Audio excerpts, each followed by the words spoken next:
Good afternoon everyone. আশা করি আমার audio video পুরোটাই ক্লিয়ার আছে সবার কাছে। একটু কনফার্ম করে দিন, তাহলে বুঝতে অসুবিধা হবে। Yes, ma'am. Okay, okay, thank you. So আজকের ক্লাসটা শুরু করা যাক। অলরেডি আমাদের নেক্সট উইকে পরীক্ষা। তো তার আগে একটা অ্যানাউন্সমেন্ট যে আমাদের স্যাটারডে যে ক্লাস রয়েছে সেই ক্লাসে আমরা রিভিশন ক্লাস রাখছি। মানে আমাদের পরীক্ষার যে যে টপিক গুলো রয়েছে, অর্থাৎ ওয়াটারের পর থেকে মানে ফুড ট্রেন্ডস থেকে শুরু করে লিভার ডিজিজ পর্যন্ত যে টপিকগুলো আমাদের পড়ানো হয়েছে সেইগুলোর উপরে আমাদের সেকেন্ড ইন্টারনাল এক্সাম হচ্ছে, এবং সেই সমস্ত চ্যাপ্টার্স গুলো রিভাইজ করে রাখবেন, কারণ আমরা স্যাটারডে একটা রিভিশন ক্লাস রাখবো যেখানে আমরা যদি কারোর এই চ্যাপ্টার গুলো থেকে যদি কারোর কোনো রকম ডাউট থাকে তাহলে সেটাকে ক্লিয়ার করব। ঠিক আছে? আচ্ছা, আর আজকের ক্লাসটা শুরু করছি। আজকে আমরা খুব বেশি মানে ডিজিজ ওরিয়েন্টেড কোনো টপিক নিয়ে আলোচনা করব না। আজকে মেজরলি আমরা একটু রিলেট করার চেষ্টা করব যে অ্যাটলিস্ট এতদিন ধরে আমরা যেগুলো পড়ে এসেছি, যে ডিজিজ গুলো পড়ে এসেছি, সেগুলোর মধ্যে অনেকটাই কিন্তু আমরা দেখেছি যে যেটা আমাদের গাট হেলথের সাথে কানেক্টেড। আজকে এমন একটা টপিক নিয়ে আলোচনা করব যেটা বোঝাবে যে শুধুমাত্র আমাদের গাট হেলথ নয়, মানে গাট হেলথ এবং মেন্টাল হেলথ, এই দুটো কারণেই কিন্তু ম্যাক্সিমাম লাইফস্টাইল ডিসঅর্ডারস গুলো আসে। আমরা এর আগে যে কটা মেটাবলিক ডিসঅর্ডার পড়েছি প্রত্যেকটার সাথেই কিন্তু মেন্টাল হেলথকে রিলেট করতে পেরেছি।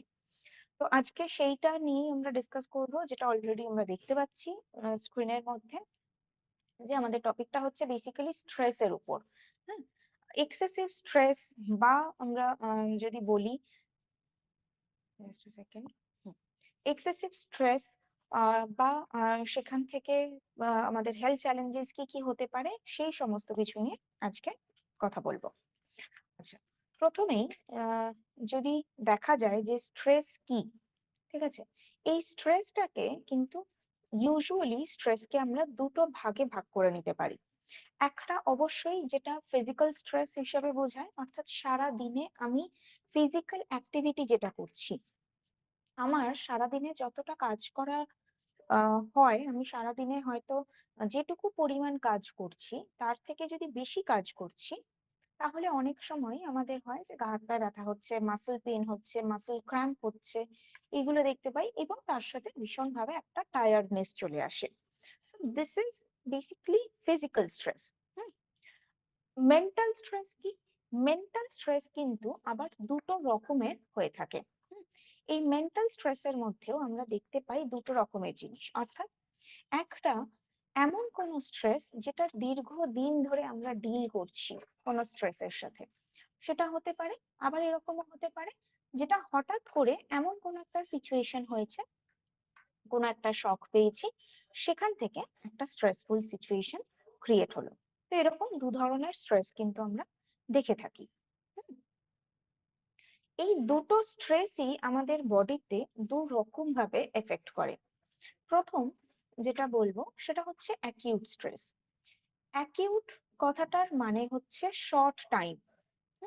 শর্ট টাইম বাট সিভিয়ারিটি অনেক বেশি, সেগুলোকে বলা হয় অ্যাকিউট স্ট্রেস।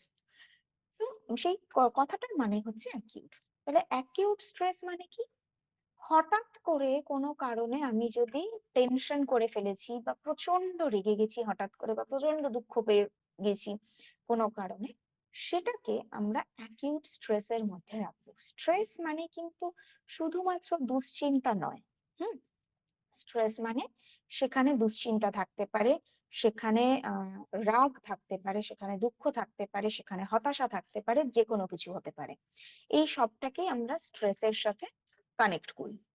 তো এরকম অ্যাকিউট স্ট্রেসের মধ্যে কি হয়, যে কোনো কারণে ধরুন আপনি কোথাও আপনার পৌঁছানোর কথা, খুব ইম্পর্টেন্ট একটা জায়গা, হয়তো ইন্টারভিউ দেওয়ার আছে, যেখানে দুপুর 12টার মধ্যে পৌঁছানোর কথা, কিন্তু রাস্তায় এত ট্রাফিক যে আপনি পৌঁছতে পারছেন না। হুম, মানে ঘড়িতে হয়তো 11:30 বাজে, আপনার যেতে হয়তো আরো 1 ঘন্টা লাগবে। তাহলে সেই মুহূর্তে আপনার যে মেন্টাল স্টেটটা হবে, দ্যাট ইজ অ্যাকিউট স্ট্রেস। ওই যে ইন্টারভিউটা হয়ে গেল, তারপরে কিন্তু আপনার সেই সেম লেভেলের টেনশনটা আর কাজ করছে না। তাহলে এটা হচ্ছে শর্ট টার্ম, কিন্তু তার সিভিয়ারিটি অনেক বেশি, সেটাকে আমরা অ্যাকিউট স্ট্রেস হিসেবে বলে থাকি। হুম? আরেকটা হয় অ্যাকিউট এপিসোডিক স্ট্রেস, মানে এই হঠাৎ করে আপনি টেনশন করছেন বা হঠাৎ করে রেগে যাচ্ছেন, কিন্তু এটা বারবার হতে থাকে। একটা জিনিস নিয়ে আপনি কন্টিনিউ চিন্তা করে যাচ্ছেন সেটা নয়, কিন্তু এটা বারবার হচ্ছে।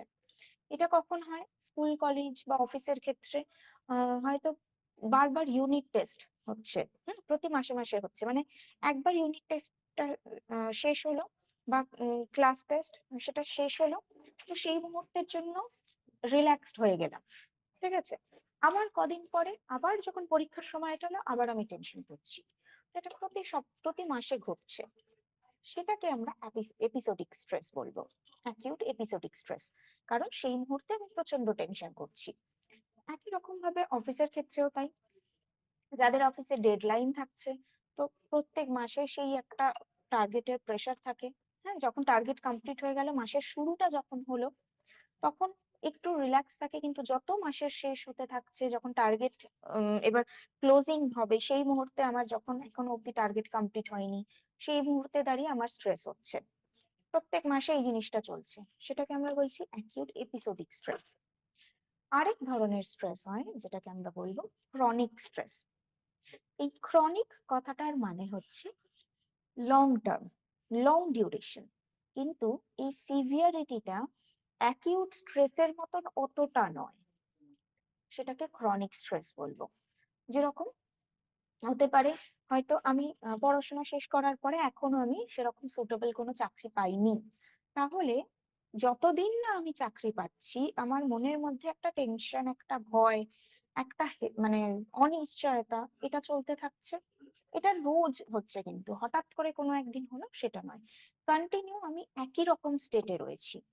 হুম, বা হয়তো কারোর সাথে খুব ঝগড়া হয়েছে, বা রিলেশন ব্রেকআপ হয়েছে, বা বাড়ির কেউ অসুস্থ, ভীষণ ভাবে অসুস্থ, তাহলে এটা যতদিন না তিনি সুস্থ হচ্ছেন ততদিন এই জিনিসটা চলতে থাকছে। এগুলো হচ্ছে ক্রনিক স্ট্রেস। কিন্তু এই যে প্রথমে বললাম অ্যাকিউট স্ট্রেসে যে 11:30টা বেজে গেছে, 12:15টা বেজে গেছে, কিন্তু আপনি এখনো অব্দি ইন্টারভিউ এর জায়গায় পৌঁছতে পারেননি, সেইখানে সেই অবস্থায় আপনার যেরকম টেনশন হবে, হ্যাঁ, বা যেরকম প্যালপিটেশন হবে, ওই সেম ব্যাপারটা কিন্তু আপনি আজকে পড়াশোনা শেষ করার পরে চাকরি পাচ্ছেন না, এই যে ডিউরেশনটা, সেই ডিউরেশনে কিন্তু ওই সেম ফিলটা হচ্ছে না, সেই সেম প্যালপিটেশনটা হচ্ছে না আপনার, অর্থাৎ সিভিয়ারিটিটা কম। হুম, অ্যাকিউট মানেই হচ্ছে যেটা ভীষণ সাংঘাতিক, খুব একটা এক্সপোজারটা অনেক বেশি, অ্যাকিউটের ক্ষেত্রে আমরা বলতে পারি। ঠিক আছে, এই বেসিক ডিফারেন্সটা বোঝা গেছে সবার? এটার মধ্যে কোনো প্রশ্ন কারো? না ম্যাম ম্যাম ঠিক প্রথমটা আছে, প্রথমটা কিন্তু কি খুব আপনার না ওই সিভিয়ার? ইয়ের ভিডিওটা বোধহয় সবাই অফ মিলে হয়ে একসাথে গেছে। বলছে, বোঝা যাচ্ছে না, মন্টু এক স্যারের একজন করে। ভিডিওটা বোধহয় অফ হয়ে গেছে, আমার তো স্ক্রিনে আর দেখা যাচ্ছে না। দেখা যাচ্ছে না? না, না, আপনাকে দেখতে পাচ্ছি। স্ক্রিন শেয়ার হচ্ছে, তাহলে আপনি স্লাইডটা চেঞ্জ করুন, দেখুন পরের স্লাইডে পেয়ে যাবেন, তো সেইটাকে ফুল স্ক্রিন করে নিন। Okay ma'am ma'am. প্রথমটা কি সিভিয়ার বেশি? প্রথমটা সিভিয়ার বেশি, মানে ওটার বহিঃপ্রকাশটা অনেক বেশি হয়।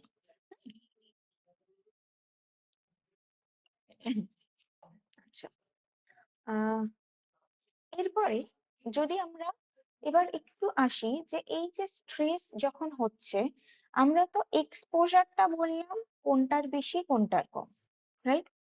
যদি হেলথের দিক থেকে আসি, হেলথের দিক থেকে খারাপ ভালো মিশিয়ে যদি দেখি, তাহলে কি দেখা যায়, যে এই যে ক্রনিক স্ট্রেসটা বললাম, এই ক্রনিক স্ট্রেস এবং অ্যাকিউট স্ট্রেস দুটোতেই কিন্তু আমাদের বডিতে হরমোনাল চেঞ্জেস হয় কিছু।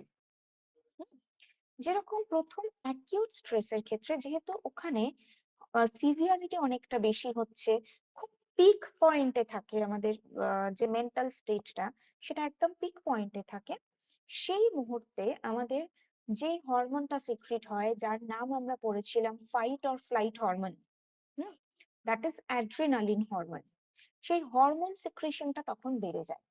এই অ্যাড্রিনালিন হরমোন তখন কি করে, আমাদেরকে সেই পরিস্থিতিটা থেকে ডিল করতে সাহায্য করে।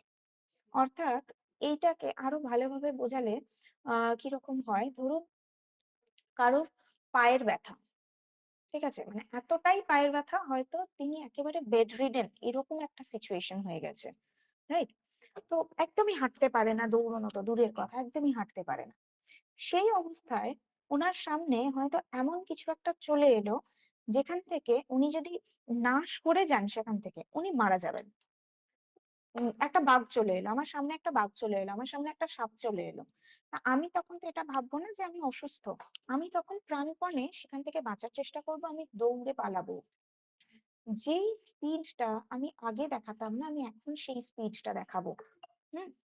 বা যারা পড়াশোনা করছি, এখনো যদি কেউ থেকে থাকি আমরা এখানে, এরকম পড়াশোনা করছি, পরীক্ষা শুরুর সময় যে স্পিড আমরা রাখি, আমাদের রাইটিং স্পিড যেটা থাকে, পরীক্ষা যত শেষের দিকে আসতে থাকে, 2 ঘন্টার টাইম তো 1.5 ঘন্টা হয়ে গেছে, 1.25 ঘন্টা হয়ে গেছে, আমাদের স্পিডটা, আমাদের রাইটিং স্পিডটা কিন্তু বাড়তে থাকে। হুম, ওই সেম স্পিড আমরা প্রথম থেকে রাখি না। কেন বাড়তে থাকছে? কারণ আমার অ্যাকিউট স্ট্রেসটা বাড়ছে, যে এখনো এতগুলো আনসার করা বাকি রয়েছে, কিন্তু টাইম শেষ হয়ে যাচ্ছে, আমি আনসার করতে পারবো না, তাই আমাকে তাড়াতাড়ি হাত চালাতে হবে, এগুলো হয়ে থাকে। এটার কারণ হচ্ছে আমাদের অ্যাড্রেনালিন হরমোন। অ্যাড্রেনাল গ্ল্যান্ড তখন এই অ্যাড্রেনালিন হরমোন সিক্রিট করে। এই অ্যাড্রেনালিন হরমোনটা আমাদের কার্যক্ষমতাটাকে বাড়িয়ে দেয়। ও কি করে, আমাদের যে কোনো এরকম মানে এরকম যে একটা প্রবলেমেটিক যে সিচুয়েশন, সেইটার সাথে ডিল করতে সাহায্য করে, আমাদের পাওয়ার, আমাদের ক্যাপাবিলিটিটাকে বাড়িয়ে দেয় কয়েক মুহূর্তের জন্য। এবং যখন এটা ঘটছে, তখন এই অ্যাড্রেনালিন হরমোন, মানে অ্যাড্রেনালিন হরমোন যদি সিক্রিট হয়, সেই অবস্থায় আমাদের অ্যাপেটাইট সাপ্রেস হয়ে যায়, অ্যাপেটাইট ডিক্রিজড হয়ে যায়। অর্থাৎ সেই মুহূর্তে আমাদের খিদে পাবে না। আমি যদি সকাল থেকে কিছু না খেয়েও থাকি, কিন্তু তখন এই যে সিচুয়েশনস গুলো বললাম, এই যে এক্সাম্পলস গুলো দিলাম, এই সিচুয়েশনে কিন্তু আমি খিদের কথা ভুলে যাব, তখন আমার মনে হবে কিভাবে এই সিচুয়েশনটাকে আমি ডিল করব। হুম। তো অ্যাড্রেনালিন হরমোন আমাদের অ্যাপেটাইটটাকে কমিয়ে দেয়। তো যত বেশি করে আমরা অ্যাকিউট স্ট্রেসের মধ্যে থাকবো, বিশেষ করে যারা অ্যাকিউট এপিসোডিক স্ট্রেসের মধ্যে রয়েছে, সেক্ষেত্রে কিন্তু দেখা যায় তাদের ম্যাল নারিশমেন্ট বা আন্ডার নারিশমেন্ট, খাবার খাওয়ার ইচ্ছা থাকছে না, এবং খাবার খেলেও সেই ফুড বা সেই নিউট্রিয়েন্টসটা বডিতে ঠিক করে অ্যাবজর্ব হচ্ছে না, ফলে আন্ডার নারিশমেন্ট দেখা যেতে পারে। ওকে। একই রকম ভাবে আমরা যদি ক্রনিক স্ট্রেসের ক্ষেত্রে আসি, তো ক্রনিক স্ট্রেসে যেই হরমোন সিক্রেশন হয়, that is known as cortisol. এই কর্টিসল হরমোনের কাজ আবার কি? ও আমাদের অ্যাপেটাইটকে বাড়িয়ে দেয়। হুম। কর্টিসল হরমোন কি কাজ করছে, আমাদের স্ট্রেসটাকে কমানোর জন্য। এই কর্টিসল হরমোনকে আমরা স্ট্রেস হরমোন বলি, মানে যখনই আমাদের প্রচন্ড চিন্তা হয়, আমরা ডিপ্রেশনের মধ্যে থাকছি, তখন কিন্তু এই কর্টিসল হরমোনের ক্ষরণ বেড়ে যায়। এই কর্টিসল হরমোন আমাদের অনেক কাজ করছে, অবশ্যই স্ট্রেস হওয়ার কারণে তো আমাদের ব্লাড প্রেশার বেড়ে যেতে পারে, আমাদের অনেক ধরনের প্রবলেম হতে পারে, সেইটাকে রেগুলেট করতে চায়। কিন্তু তার সাথে সাথে ও কি করছে, আমাদের খাবার ইচ্ছাটাকে বাড়িয়ে দিচ্ছে। এবার এই খাবার ইচ্ছা বাড়ানো মানে কিন্তু সব খাবার ইচ্ছা বাড়ছে না, আমাদের বাড়ে সুগার ক্রেভিংস, রিফাইন্ড কার্বোহাইড্রেট বা সিম্পল কার্বোহাইড্রেট খাওয়ার ইচ্ছা আমাদের বেড়ে যেতে থাকে। এবং আমরা ম্যাক্সিমাম টাইমে এই ধরনের খাবার, মানে ফাস্ট ফুড, জাঙ্ক ফুড, যার মধ্যে প্রচুর রিফাইন্ড কার্বোহাইড্রেট রয়েছে, এমটি ক্যালোরিজ রয়েছে, হাই ফ্যাটস রয়েছে, স্যাচুরেটেড ফ্যাট রয়েছে, এই ধরনের খাবারগুলো খেয়ে ফেলি, যার কারণে হয় ওভার ডিপোজিশন বা ওভার নারিশমেন্ট। এবং এই কর্টিসল হরমোনের কারণে আরো একটা জিনিস হয়, সেটা হচ্ছে ফ্যাট অ্যাকিউমুলেশন হতে থাকে পুরো বডিতে। এবং যে কারণে কর্টিসল হরমোন বাড়লে লোয়ার অ্যাবডোমিনাল ফ্যাট ডিপোজিশন বেড়ে যায়, অর্থাৎ ভুঁড়ি হয়ে যায়। হুম, সারা শরীরে হয়তো এত ফ্যাট নেই যতটা ফ্যাট আমার লোয়ার অ্যাবডোমেনে রয়েছে। এটাও আসে স্ট্রেস থেকেই। এর সাথে সাথে এই ক্রনিক স্ট্রেস আরো অনেক লাইফস্টাইল ডিসঅর্ডারকে লিড করে, যে ডিসঅর্ডার গুলো আমরা এর আগে পড়ে এসেছিলাম, ডায়াবেটিস, থাইরয়েডিজম, এই ধরনের ডিসঅর্ডার গুলোকে লিড করছে। কিডনি ডিসঅর্ডার, এবং কিডনি ডিসঅর্ডার কিন্তু দুটো রকমের স্ট্রেসের কারণেই হতে পারে। কারণ এই যে স্ট্রেস হরমোন গুলো এরা অ্যাড্রিনাল গ্ল্যান্ড থেকেই সিক্রেট হচ্ছে, যেটা রয়েছে কিডনির ওপরে। তাই যত বেশি স্ট্রেস হরমোন রিলিজ হবে তত কিন্তু আমার কিডনির উপরে তার এফেক্ট হবে এবং কিডনির কার্যকারিতা আস্তে আস্তে কমতে থাকবে। ঠিক আছে, এটা বোঝা গেল? এই পর্যন্ত ক্লিয়ার সবার? জি ম্যাম। ম্যাম ম্যাম বলছিলাম যে ধরুন মানে আমার ধরুন ডায়াবেটিস হয়েছে, তো এইটা নিয়ে যদি আমি চিন্তা করি তো এটাও তো ক্রনিক স্ট্রেস হবে। ভীষণ ভাবে হবে। Thank you. সেই জন্য আমরা ডায়াবেটিস পড়ার সময় বোধহয় বলেওছিলাম যে সবই হয়তো করছি, ওষুধও খাচ্ছি, কিন্তু তাও সুগার লেভেল কমছে না কিছুতেই। তার কারণ কি? সবকিছু ঘুরে ফিরে দেখা যাবে যে তার সবকিছু ঠিক আছে কিন্তু স্ট্রেস ফ্যাক্টরটা কমেনি, সেই জন্য তার সুগার লেভেলটাও কমেনি। ঠিক আছে, তো এবার যদি আমরা স্ট্রেসকে কন্ট্রোল করতে চাই তাহলে কি করব? প্রথমত কিছু ফুড রয়েছে যারা আমার মেন্টাল হেলথকে ভালো রাখতে পারে। হুম, যেরকম তার মধ্যে প্রথম হচ্ছে হেলদি ফ্যাট। হেলদি ফ্যাট বা বলতে পারি ওমেগা-3 ফ্যাটি অ্যাসিড, যেরকম ফ্ল্যাক্স সিডস বা চিয়া সিডস, বিভিন্ন ধরনের নাটস, নাটস এর মধ্যে স্পেশালি ওয়ালনাট, এবং সিডস এর মধ্যে flaxseed, chia seeds, pumpkin seeds. এইগুলো আমার হ্যাপি হরমোন সিক্রিশনকে ইমপ্রুভ করতে পারে। নেক্সট থাকে ডার্ক চকলেট। ডার্ক চকলেট যেখানে কোকো পার্সেন্টেজ অনেক বেশি থাকে, 70% এন্ড আপ। আমরা যে চকলেটটা খাচ্ছি সেটা নয়, যেটা মিল্ক চকলেট আমরা বলি। কেউ বোধহয় আনমিউট হয়ে গেছে, একটু প্লিজ মিউট রাখবেন। তো ডার্ক চকলেট যেটা খেতে হয়তো একেবারেই সেরকম টেস্টি হয় না। আরে মুড়িটা মুড়িটা এই ফটো ওই ওই এতনো ডার্ক চকলেট যেটা খেতে হয়তো খুব একটা টেস্টি হয় না, একটু তেতো হয় কারণ এতে কোকো পার্সেন্টেজ অনেক বেশি থাকে। বাট ডার্ক চকলেটও আমাদের কিছুটা পরিমাণে যদি আমরা নিচ্ছি তাহলে ডার্ক চকলেট একই রকম ভাবে আমাদের হ্যাপি হরমোন সিক্রেশনকে ইমপ্রুভ করতে পারে। হুম, এর সাথে থাকে হচ্ছে এমন কিছু ফুড যারা আমাকে প্রোটিন সাপ্লাই করতে পারে, অর্থাৎ হেলদি প্রোটিনস। সেটা প্লান্ট প্রোটিন থেকে নিলে আরো বেটার বেনিফিট আমি পাচ্ছি। তাই plant protein, omega-3 fatty acid, dark chocolate এবং তার সাথে সাথে ভেজিটেবলস, লিফি ভেজিটেবলস, এই কয়েকটা ফুড আমাদের মুডটাকে ভালো রাখতে এবং হ্যাপি হরমোন সিক্রেশনে হেল্প করছে। হুম, এটা একটা পোর্শন আমরা দেখলাম ডায়েটের দিক থেকে। আরেকটা পোর্শন কি? যাদের হয়তো অলরেডি আন্ডার নারিশমেন্ট হয়ে গেছে বা ওভার নারিশমেন্ট হয়ে গেছে, তাদের ক্ষেত্রে আমাকে রাখতে হচ্ছে একটা ব্যালেন্সড ডায়েট। এই ব্যালেন্স ডায়েটের মধ্যেও আমরা রিফাইন্ড কার্বটাকে কম রাখছি। যারা ক্রনিক স্ট্রেসের মধ্যে রয়েছেন এবং রিফাইন্ড কার্ব বা সুগারের ক্রেভিংসটা বেশি যাদের, সেই মুহূর্তে আমি কিন্তু এটা বলবো না যে হ্যাঁ একেবারেই মিষ্টি খাওয়া যাবে না বা যে খাবারটা তার খেতে ইচ্ছা করছে সেটা খাওয়া যাবে না, তার বদলে আপনি স্যালাড খান, সেটা নয়। কারণ সে এই খাবারটা কেন খাচ্ছে? তার মুডটাকে ভালো করার জন্য। ঠিক আছে, তো মুডটাকে ভালো করার ক্ষেত্রে কিন্তু আমরা তাকে ওই খাবারটা বারণ করছি না। আমরা কি করছি? যখন আপনি দেখছেন যে আপনার স্ট্রেস লেভেল খুব বেশি এবং আপনার চকলেট খেতে ইচ্ছা করছে বা কুকিজ খেতে ইচ্ছা করছে, আপনি অবশ্যই খান, কিন্তু তার আগে হাতের কাছে কিছু নাটস জাতীয় রেখে দিন, যেটা আপনি ওই ক্রাঞ্চি নেস যেখান থেকে আসবে এরকম কিছুও রাখুন, সেটাকে আগে খান। হুম, এবং তারপরে আপনার যেটা খেতে ইচ্ছা করছে আপনি সেটা খান। তাতে কি হচ্ছে?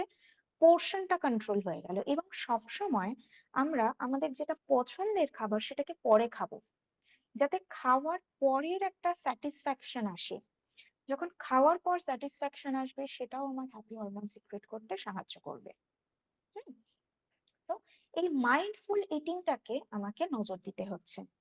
ঠিক আছে, এবং সরি পোর্শন কন্ট্রোল, পোর্শন সাইজটাকে আমাকে কন্ট্রোল করতে হচ্ছে।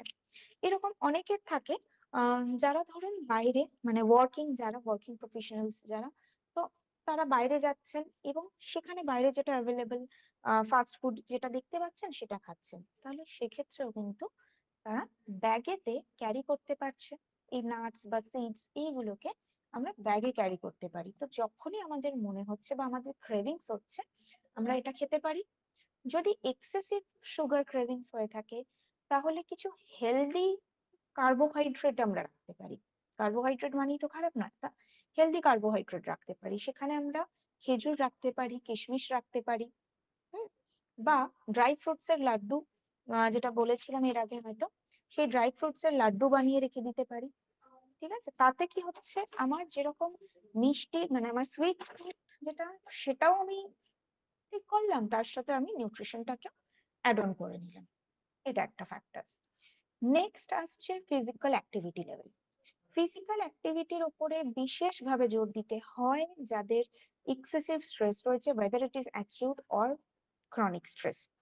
প্রপার মেডিটেশন, যোগা, হ্যাঁ, একদম মেডিটেশন থেরাপি যেটা, সেই ধরনের মেডিটেশন যদি রেগুলার বেসিসে করা যায় তাহলে আমাদের মাইন্ড অনেক শান্ত হচ্ছে এবং তার সাথে সাথে দেখা যায় যে আমাদের total full body blood circulation improve হয়। না হলে কি হবে, যত বেশি আমরা স্ট্রেসের মধ্যে থাকবো, অ্যাকিউট স্ট্রেস হলে কিন্তু আমার ব্লাড প্রেশারটা বেড়ে যাবে।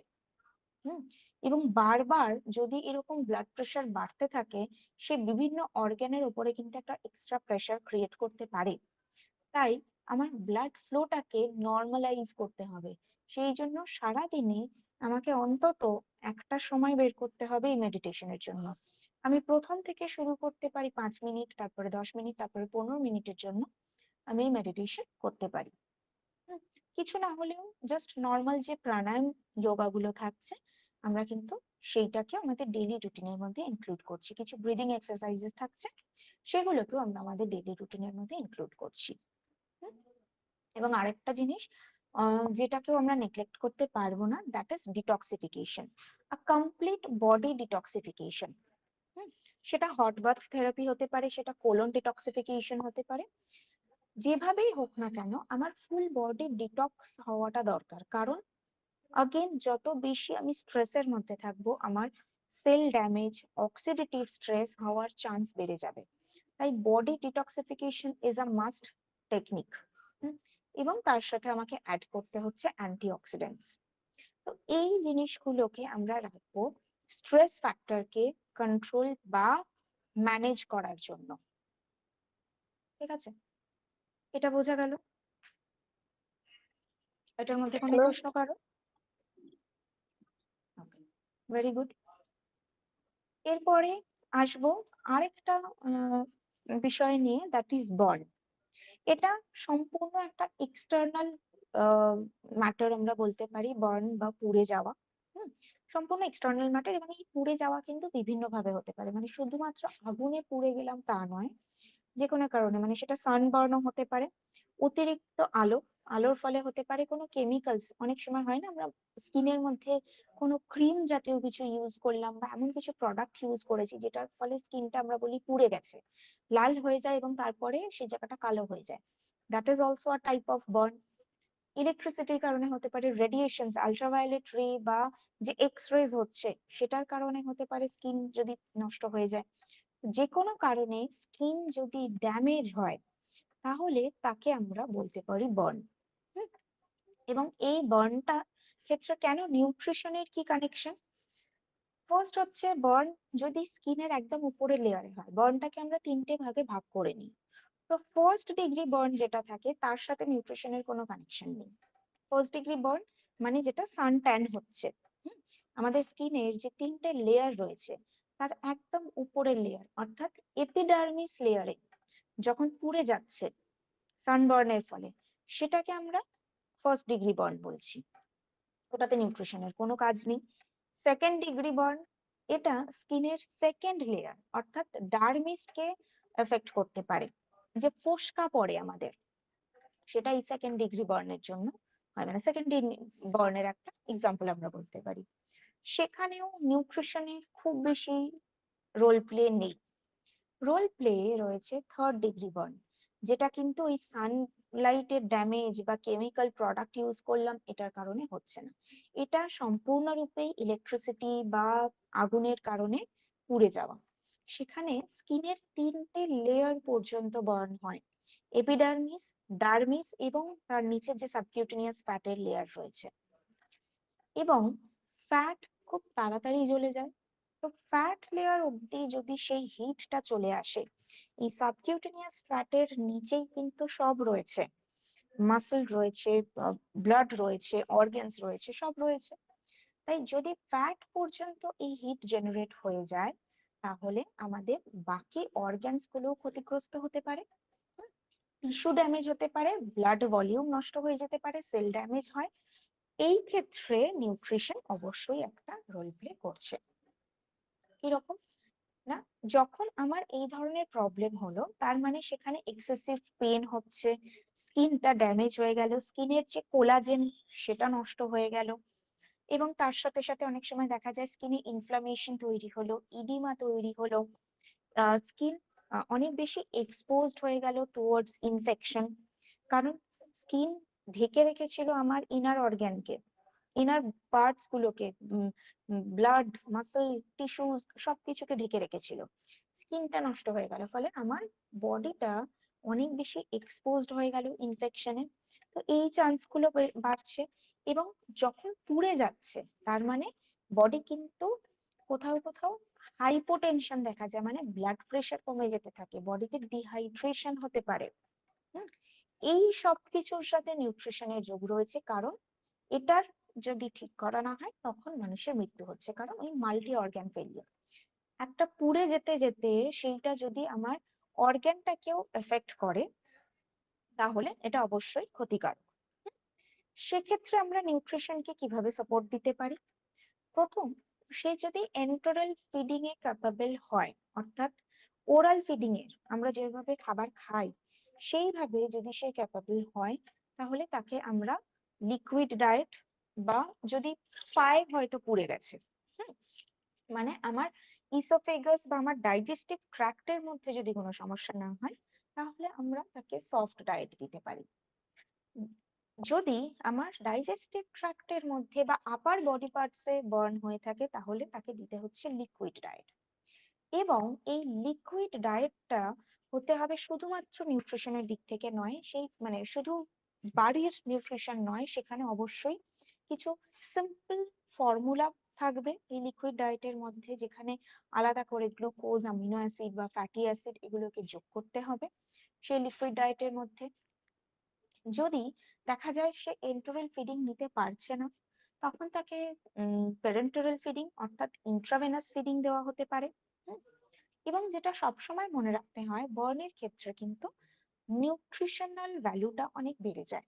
হুম, সেটা কার্বোহাইড্রেট হতে পারে, প্রোটিন হতে পারে, সব। হ্যাঁ, ফ্যাটের চাহিদা বাড়ে না, বাট ক্যালোরি তার চাহিদাটা বাড়ে, যেটা প্রধানত কার্বোহাইড্রেট বা গ্লুকোজ থেকে নেওয়াটা প্রয়োজনীয়। কতটা বাড়ে? অ্যাটলিস্ট আমি যতটা দিচ্ছি বা যতটা আগে দিতাম, তার থেকে অন্তত 50% ক্যালোরি আমার বাড়িয়ে নিতে হয়।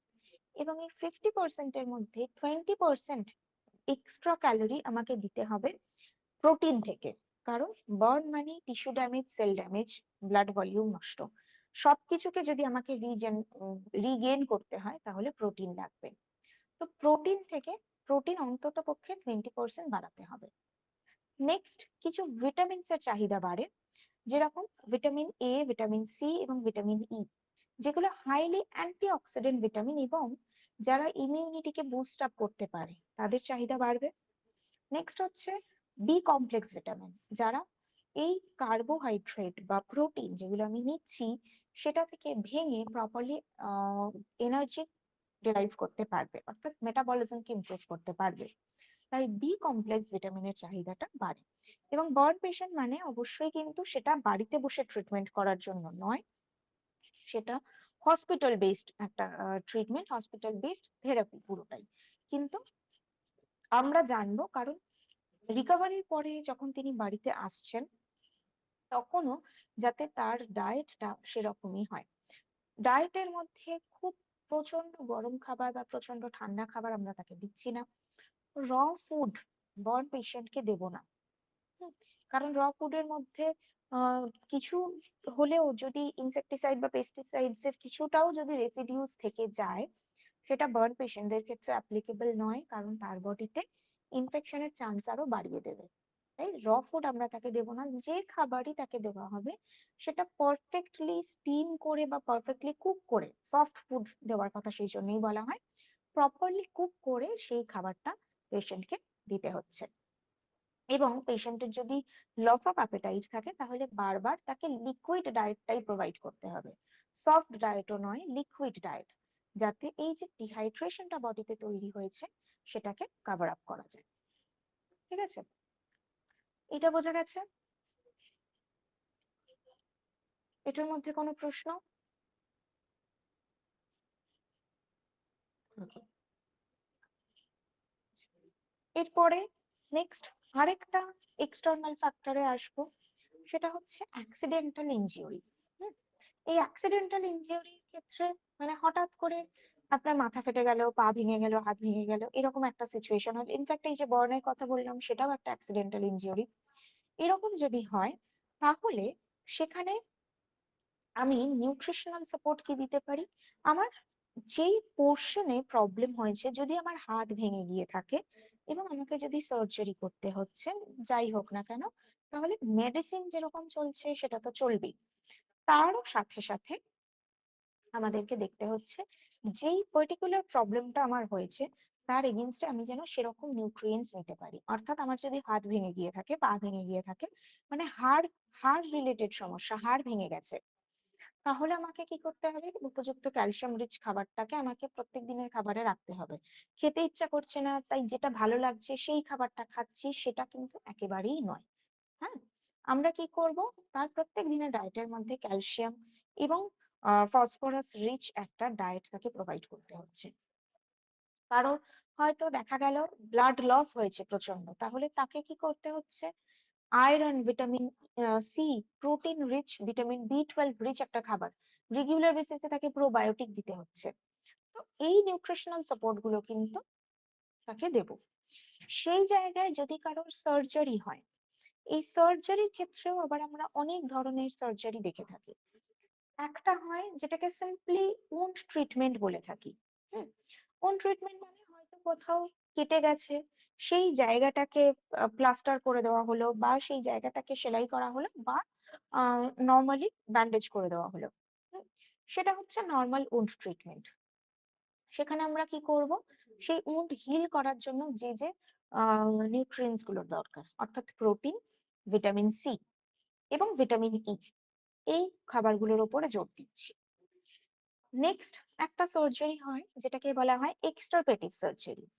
এই এক্সট্রাপেটিভ সার্জারি মানে আমার বডি পার্টের কোনো একটা পার্টিকুলার, একটা বডির কোনো একটা পার্টিকুলার পার্টে যদি প্রবলেম থাকে এবং সেটাকে যদি আমি কেটে বাদ দিয়ে দিই সম্পূর্ণ, সেটা হচ্ছে এক্সট্রাপেটিভ সার্জারি। যেরকম গল ব্লাডার অপারেশন হয় অনেকের, গল ব্লাডার স্টোন হলো তো গল ব্লাডার কেটে বাদ দিয়ে দেওয়া হলো, অ্যাপেন্ডিক্স কেটে বাদ দিয়ে দেওয়া হলো, ব্রেস্ট ক্যান্সারে ব্রেস্ট বাদ দিয়ে দেওয়া হলো। তো এইগুলো হচ্ছে এই এক্সট্রাপেটিভ সার্জারির মধ্যে পড়ে, যেখানে কোনো একটা পার্টিকুলার অর্গান বা গ্ল্যান্ড বা একটা কোনো টিস্যুকে আমি বাদ দিয়ে দিচ্ছি। ঠিক আছে, নেক্সট সার্জারি কি হয়? রিকনস্ট্রাকটিভ সার্জারি, মানে রিপ্লেস করা হচ্ছে একটা টিস্যু বা একটা সেল যেটা ড্যামেজ হয়ে গেছে, সেই জায়গায় আরেকটা টিস্যুকে নিয়ে সেটা আমি রিপ্লেস করে দিলাম, যেটা হয় প্লাস্টিক সার্জারির ক্ষেত্রে।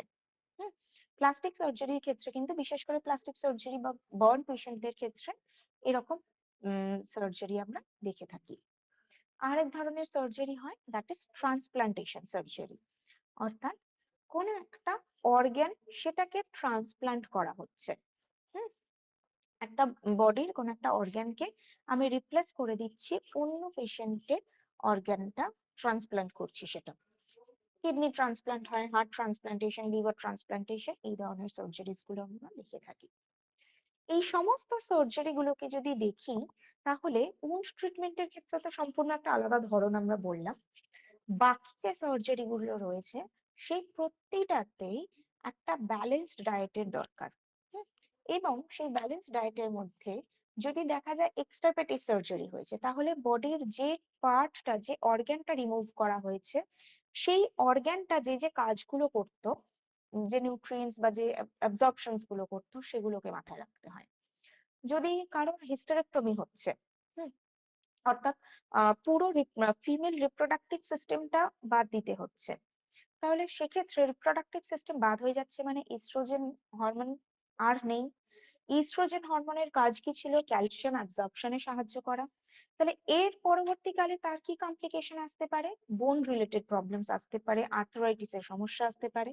তাই তার ক্ষেত্রে এক্সট্রা কেয়ার নিতে হচ্ছে। Calcium, vitamin D, phosphorus, vitamin C, এই জাতীয় নিউট্রিয়েন্টস এর উপরে তাকে এক্সট্রা কেয়ার নিতে হচ্ছে। যদি রিকনস্ট্রাকটিভ সার্জারি হয়, সেক্ষেত্রে আলাদা করে নিউট্রিয়েন্টস এর প্রচুর প্রয়োজনীয়তা রয়েছে, সেটা নয়। যদি ট্রান্সপ্লান্টেশন সার্জারি হয়, ট্রান্সপ্লান্টেশনের ক্ষেত্রে ইনফেকশন হওয়ার চান্স অনেক বেশি থাকে, কারণ ওটা একটা আলাদা বডি, আলাদা জিন থেকে অ্যাডপ্ট করা হয়েছে। হুম, তো সবসময় আমার বডিতে যে অন্যের অর্গ্যানটা স্যুট করবে এটা নাও হতে পারে। তাই ইনফেকশনের একটা চান্স থেকে যায়, এবং সেখান থেকে অটো ইমিউন ডিসঅর্ডার তৈরি হওয়ার একটা রিস্ক থেকে যায়। তাই পেশেন্টকে কিন্তু আহ, মানে এই ট্রান্সপ্লান্টেশন সার্জারির এই যে প্রসিডিওর, এটার পরেও মানে ট্রান্সপ্লান্টেশন হয়ে যাওয়ার পরেও তাকে বেশ কিছু ইমিউনো ডিপ্রেসেন্ট মেডিসিনস এর মধ্যে রাখতে হয়, যাতে বডিতে অটো ইমিউন ডিসঅর্ডার জেনারেট না করে। হুম, এটা ছাড়াও ট্রান্সপ্লান্টেশনে কমপ্লিট রেস্ট, এবং যেই অর্গ্যানের ট্রান্সপ্লান্টেশন হয়েছে সেই অর্গ্যানের সাথে কি কি নিউট্রিয়েন্টস কানেক্টেড, কোন নিউট্রিয়েন্টস বা কোন লাইফস্টাইল ফ্যাক্টর গুলো অর্গ্যানটাকে ডিস্টার্ব করেছিল, সেটা মাথায় রাখতে হচ্ছে। যদি হার্ট ট্রান্সপ্লান্টেশন হচ্ছে, তার মানে সেক্ষেত্রে আমাকে এক্সট্রা কেয়ার কিসের উপরে নিতে হবে? আমার স্ট্রেস ফ্যাক্টরের উপরে, আমার ফ্যাট কনজাম্পশন, আমার রিফাইন্ড কার্বোহাইড্রেট কনজাম্পশন, এগুলোর উপরে আমাকে মানে এগুলোকে আমাকে অ্যাভয়েড করতে হচ্ছে। যদি আমার কিডনি ট্রান্সপ্লান্টেশন হচ্ছে, তাহলে সেক্ষেত্রেও তাই আমার স্ট্রেস ফ্যাক্টরের অ্যাভয়েড করতে হচ্ছে। এবং ওয়াটার থেরাপি, ওয়াটার ব্যালেন্সটাকে আমাকে মেনটেন করতে হচ্ছে বডিতে। কোন অর্গানের ট্রান্সপ্লান্টেশন হচ্ছে সেটার উপরে কিন্তু ডিপেন্ড করে। ঠিক আছে, বোঝা গেল এটা? এইটুকু ক্লিয়ার? ওকে, ভেরি গুড। এবার আসবো যে কোনো সার্জারি যদি হয়, যে কোনো সার্জারি হোক না কেন, তার কিন্তু কিছু প্রি সার্জারি এবং পোস্ট সার্জারি কিছু ট্রিটমেন্ট থাকে। এই ট্রিটমেন্টটা মেডিসিনাল ট্রিটমেন্ট হয়। যদি হঠাৎ করে একটা ইমার্জেন্সিতে সার্জারি হলো, মানে পড়ে গিয়ে মাথা ফেটে গেল সেটার জন্য সার্জারি হলো, তার তো অবশ্যই প্রি সার্জারি কিছু নেই। কিন্তু যাদের আগে থেকে, এই যে যেরকম বললাম ট্রান্সপ্লান্টেশন সার্জারি বা এক্সট্রাপেটিভ সার্জারি, এগুলোর জন্য অবশ্যই কিন্তু একটা প্রি সার্জারি একটা ট্রিটমেন্ট, একটা থেরাপি হয়। তার মধ্যে যদি ডায়েটের দিকে আসি, তাহলে আমার যেহেতু সার্জারি হচ্ছে মানে ব্লাড লস অনেকটা হয়। হুম, তাই জন্য আহ, মানে ব্লাড ভলিউমকে ইমপ্রুভ করার জন্য আগে থেকে প্রিভেন্টিভ মেজার্স নিতে হবে। প্রতিদিনের ডায়েটের মধ্যে প্রোটিন, আয়রন, ভিটামিন সি, বি12, ফোলিক অ্যাসিড, এগুলোকে রেগুলার বেসিসে রাখতে হচ্ছে, অর্থাৎ রেগুলার রুটিনের মধ্যে ফ্রুটস অ্যান্ড ভেজিটেবলস কে রাখতে হবে। নেক্সট হচ্ছে, এমন কোনো ফুড আমি নেব না যেটা আমার ডাইজেস্টিভ ইস্যু ক্রিয়েট করতে পারে বা আমার কনস্টিপেশন কে লিড করতে পারে। হুম, তো ফাইবার রিচ ফুড, সেটাকেও যথেষ্ট পরিমাণে প্রি সার্জারি রাখতে হবে। ঠিক আছে, এবং আনস্যাচুরেটেড ফ্যাট, সেটা অবশ্যই। বেশি কেয়ার নিতে হয় পোস্ট সার্জারি। হুম, পোস্ট সার্জারি যেটা দেখা যায় যে একদম মানে জাস্ট সার্জারি হয়েছে ঠিক তার পরে পরে, তখন আমরা ইউজুয়ালি লিকুইড ডায়েটের উপরে রাখবো পেশেন্টকে। প্রথমত তাকে আমরা দিতে পারি কি, একদম ক্লিয়ার ফ্লুইড ডায়েট। আস্তে আস্তে পেশেন্ট যখন কনসাস হচ্ছে, তখন তাকে ফুল ফ্লুইড ডায়েট দেওয়া যেতে পারে এবং ধীরে ধীরে তাকে সফট ডায়েটের মধ্যে অভ্যস্ত করানো যেতে পারে। হুম, এই যে সার্জারি হলো তারপরে অন্তত 6 মাস তার একটা প্রপার ব্যালেন্সড মিল, যেখানে কোনো fast food, junk food, carbonated beverages like মানে সফট ড্রিঙ্কস, যেগুলো কোল্ড ড্রিঙ্কস যা কিছু, বা বাজার থেকে কেনা এনার্জি ড্রিঙ্ক, এগুলোর কোনোটাই রাখা যাবে না। ফাইবার নেওয়া দরকার, ফাইবারটাকেও নিতে হবে, both soluble and insoluble fibre. বিশেষ করে এই সময় সলিউবল ফাইবারের উপরে জোর দেওয়াটা প্রয়োজনীয়। পোস্ট সার্জারি সলিউবল ফাইবারের উপরে বেশি জোর দিতে হয়। নেক্সট হচ্ছে food timing. Small and frequent meals কে এই সময় এনকারেজ করতে হবে। প্রয়োজন হলে সারাদিনে 6 থেকে 8টা মিল পর্যন্ত সে নিতে পারে, কিন্তু খুব কম পরিমাণে তাকে নিতে হবে। খাবারের যে টেম্পারেচার থাকবে সেই টেম্পারেচারটাও যেন অনেকটা গরম বা অনেকটা ঠান্ডা না হয়।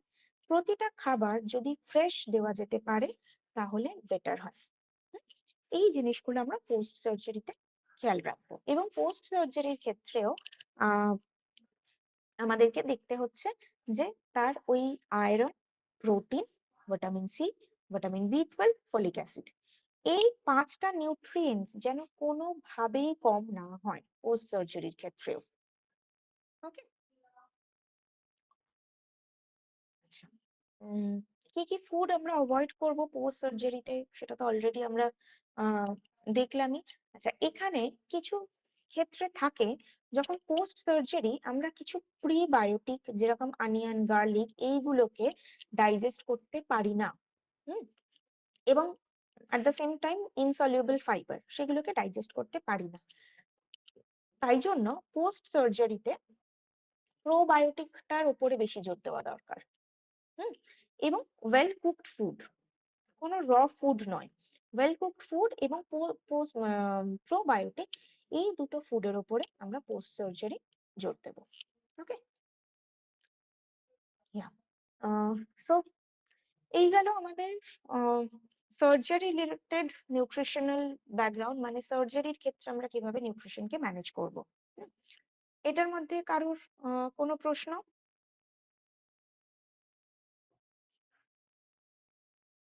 প্রশ্ন, কোনো ডাউট? ক্লিয়ার তো তাহলে এটা? Yes ma'am. গুড।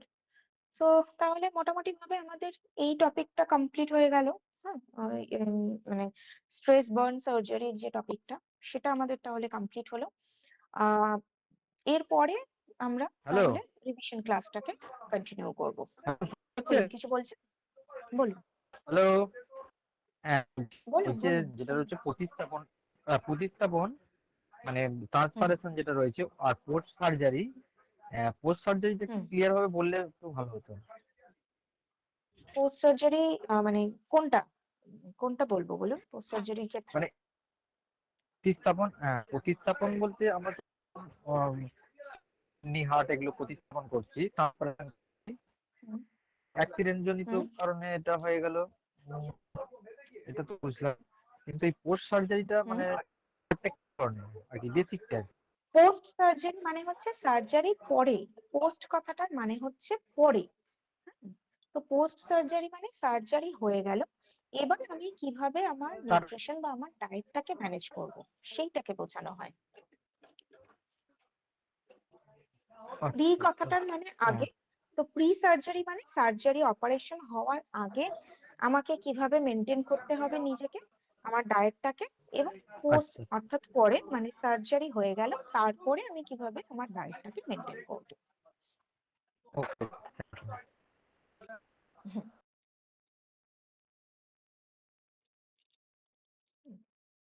আর কোনো প্রশ্ন আজকের টপিক থেকে? হ্যালো ম্যাম, বলছি ওই যে হট ওয়াটার থেরাপি বললেন, ওটা যদি গরম জলে স্নান করা হয় তাহলে কি ওটা কিছু উপকারিতা আছে? হ্যাঁ, সেটাও হতে পারে, কিন্তু গরম জলে স্নান করতে গেলে আমরা তো অনেকক্ষণ ধরে করতে পারি না। আমরা যদি ফুল হুম, বডিকে গরম জলের মধ্যে ডুবিয়ে রাখতে পারি হ্যাঁ সেটা ভালো হ্যাঁ হয়। হ্যাঁ। আর যদি তাও না হয়, গরম জলে স্নান তো আমরা করলামই, তার সাথে যদি পাও ডুবিয়ে রাখতে পারি, কারণ আমাদের পায়ের তলা থেকে কিন্তু অ্যাকচুয়ালি টক্সিনস রিডিউস হয়। দেখবেন অনেক প্যাচেস পাওয়া যায়, ফুড প্যাচেস পাওয়া যায়, যেটা আমাদের পায়ে লাগাতে হয়, এবং সেটা খুললে দেখা যায় যে তার মধ্যে পুরো সেটা ব্ল্যাক হয়ে গেছে, মানে বডি টক্সিনসটাকে অ্যাবজর্ব করে নিচ্ছে। আমরা কিন্তু পাটাকেও গরম জলের মধ্যে ডুবিয়ে রাখতে পারি, যেটার কারণে আমাদের বডি ডিটক্সিফিকেশন হতে পারে। ঠিক আছে? ঠিক আছে। আর একটা এই ডার্ক চকলেটের কথা বললেন, তো এই ডার্ক চকলেট কি মানে কনস্টিপেশন আনতে পারে? কনস্টিপেশন হওয়ার সম্ভাবনা থাকে ডার্ক চকলেটে? মানে কনস্টিপেশন ডার্ক হওয়ার চকলেটের না, খুব প্রবণতা একটা আছে? সেই প্রবলেম নেই। যদি আমি আমার রুটিনের মধ্যে, না না না, সেইভাবে কিছু নেই। যদি আমি আমার রুটিনের মধ্যে ফাইবারটাকে রাখি, তাহলে ডার্ক চকলেটের সাথে কনস্টিপেশনের কোনো রিলেশন ওইভাবে আসে না। ঠিক আছে?